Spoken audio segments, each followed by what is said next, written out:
Bilang isang businesswoman, kailangan meron ka ring STD. Puta, may STD ka? Oo. Simula nung nag-business ako, may STD na ako. Kanino mo nakuha yan? Sa tatay ko. Shit! Ay, shit! Ay, shit! Hindi yung STD na yan, hindi. Iba.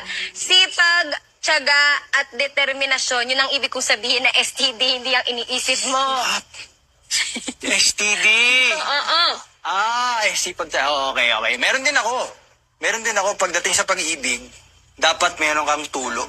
Putang ina, may tulo ka? Hindi yung tulo na yun. Bastos ka rin eh. Ha? Tulo. Tiwala, unawa, lambing at obligasyon. Okay, mo lang naisip yon? Oo, ganun ako katalino. Wow!